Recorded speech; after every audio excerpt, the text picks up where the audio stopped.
All right, this is an overview of the Crusades project. It is now out on Canvas. It's in the module for chapter 4. I will, when I'm done with this video, I will also post it under there, under the summative section of the chapter, and then you can review it as often as you would like. So let's go into the Crusades project and look at the instructions. All right.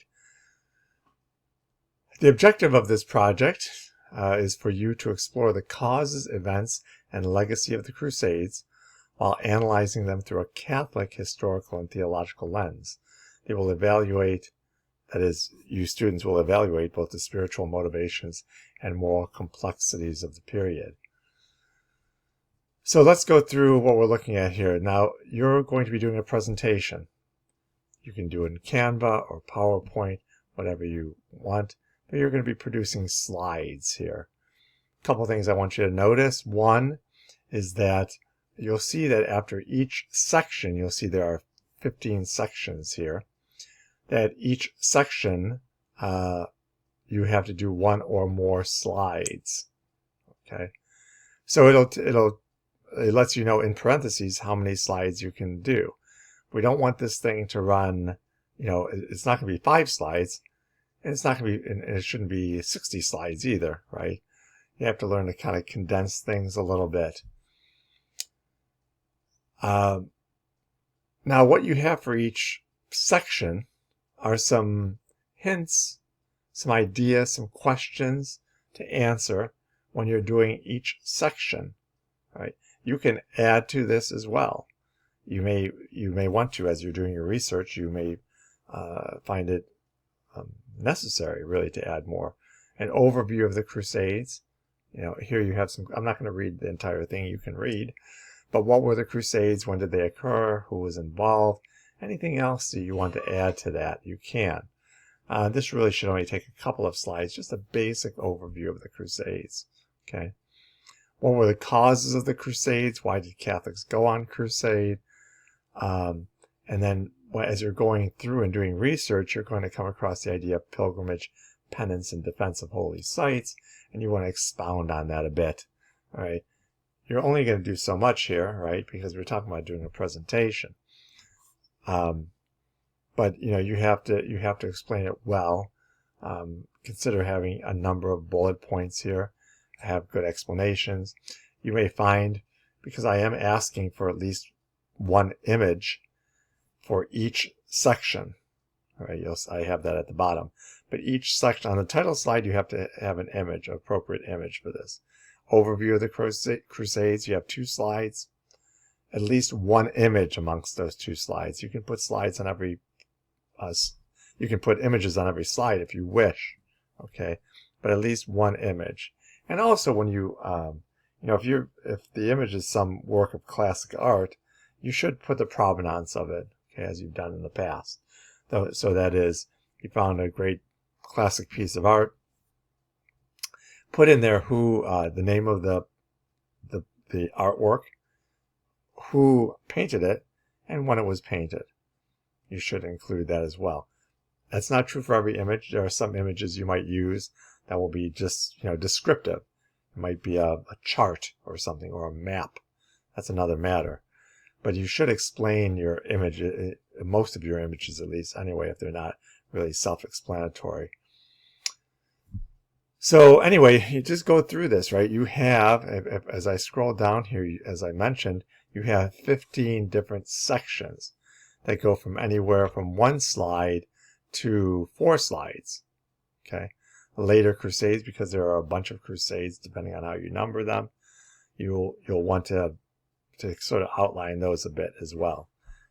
You might do something like 2, 3, and 4, kind of the major Crusades. However you want to do it, but just make sure that you pay attention to the bullet points underneath each one, and make sure you at least address those. You can add more important information that you find, for sure, but at least you need to address those. Okay. If you go down just war theory, for example, Doesn't have to get into a lot of detail. There are books written on just war theory, okay? But certainly here you can even use the catechism to help you out. The catechism, as you know, is found online. You can look there, but there are other sources as well. I always like to, I've mentioned in class a number of times, I always like to get into what difference does this make today? So we're studying this stuff about a whole things that happened, in this case, almost 1,000 years ago. The Crusades started. What difference does this stuff make to us today? And that's where the modern Catholic reflection comes in. But even so, even more so than that, 11, 12, and 13, the moral problems, positive and negative outcomes, also can be helpful to us today. So it's not difficult to find this information. I'm going to show you in a moment some resources you can use to find it. As I said, you can definitely use the textbook. But then on top of that, there are other sources. So anyway, this is the basic outline. You have to hit all of these. You're going to be graded. The rubric actually just runs through all 15 of these. Make sure that you have them, and then you'll be graded on each section. On top of that, there are 15 points set aside. So again, remember this is a summative. So there's no objective test for this chapter. This is the summative, summative project for the chapter. There's 15 points set aside for the look and feel. How is it constructed? Is it well ordered? Is the presentation well ordered? And so on. So when I bring that up, this comes to the other requirements section. Okay. What should the slide format be? Each slide must be clearly labeled at the top with the name of the project and the area it is addressing. So the bolded labels above. So what I mean is, when you're working on a section on negative outcomes, it should be very plain at the top that, right, negative outcome, you say negative outcomes, okay? So the name of the project is the Crusades, or the Crusades project, something like that, whatever you want to call it. And then below that, tell me what's going on in that section. Positive outcomes, negative outcomes, modern Catholic reflection. Should be very clear. We don't need to be guessing as we're grading this what you're trying to do. But remember, the mindset when you do anything in class, really, this is true for any of your classes where you're presenting something or you're doing a report or of any kind. It needs to be clear to the person you're giving it to or presenting it to what exactly you're doing.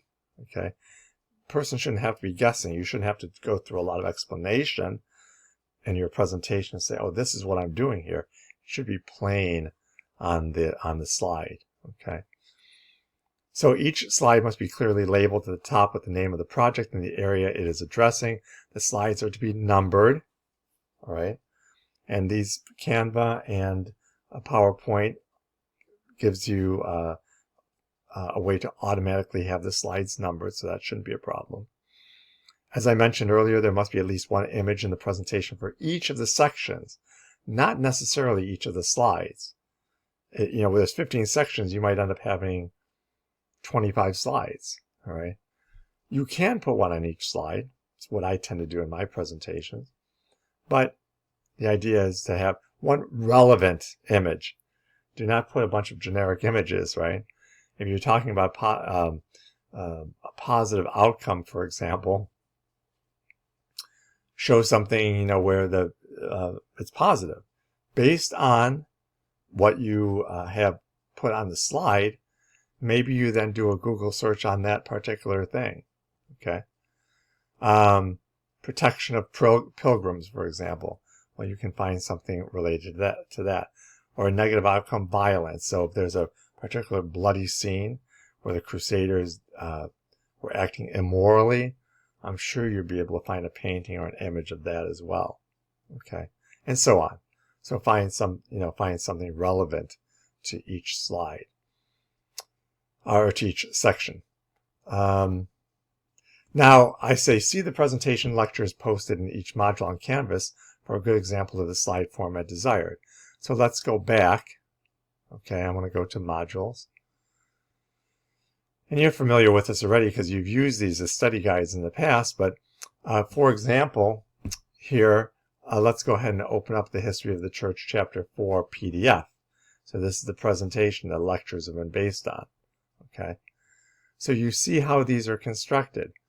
You have the name at the top. You have the name of the chapter in this, or in this case, you want the name of the project, the Crusades project, and then below that, what this particular slide is, positive outcomes, negative outcomes, or whatever. And then here, it doesn't have to be exactly in this format by any means, but I just want to show you that this is a way to make things clear. Then below this, you have some bullet points. You have sub-bullets as it's appropriate. You have an image here. You see that the image is described in some fashion. Sometimes it doesn't need to be described, but like this is self-descriptive. Here again, here you see the garb that they were wearing at the time. Okay, I'm just going to continue to scroll through. Here's another one, a little description of what's happening there. Here's an image, and I have some provenance regarding it, that this was done in the late 12th, early 13th century, and where it's located. Here again, a coin, right? Some classic art here, more classic art, all right? Picture of a painting of King William. Who knows who did it, but we know the approximate time it was done, and so on. And then as I continue to scroll through here, what I want to highlight is that when you get to lesson 4, okay, lesson 4 is the Crusades, okay. Remember also that there is a short video, not even 10 minutes long, 5 myths about the Crusade. Remember that any video that shows up in the presentation, you can go into YouTube, simply type in the name that's at the top, in this case 5 myths about the Crusades, and you can bring it up and review it.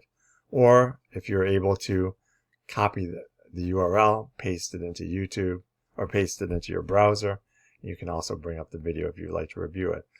But my point here is that you can use the book as a source as well.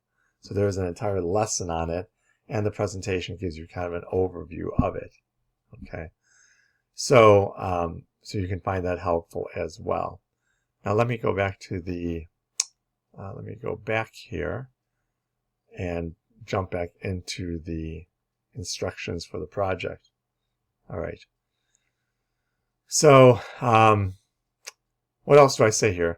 Sources and citations. At least 5 different sources must be used to obtain the information presented. Should be no problem whatsoever. Simply typing in the Crusades, and what I did essentially is did the Crusades Catholic. So that's what I Googled, the Crusades Catholic. This gives, because this is, we want the Catholic perspective on this, you want to make sure you narrow it down. Otherwise, you might get all sorts of different perspectives that will not accurately portray the Catholic view. The citations must be on the slides on which the information cited is found. Do not put a bibliography page or slide at the end. Just insert the URLs or sources in MLA format as it pertains to the various slides. Okay, or if the information is in a slide, even if you're repeating it over and over, this is what I want to see. If you're quoting something directly, put it in quotes, right? That's what you need to do. So as I say, a full URL is sufficient for web sources. The full URL. Remember, this is not a Wikipedia URL. It's not one of those long Google URLs that go 100 characters or whatever. Get to the website. Okay. You don't have to give URLs for images. Don't do that. But just when you're citing text information. Okay. And here I provide you a bunch of sources, okay, to consider.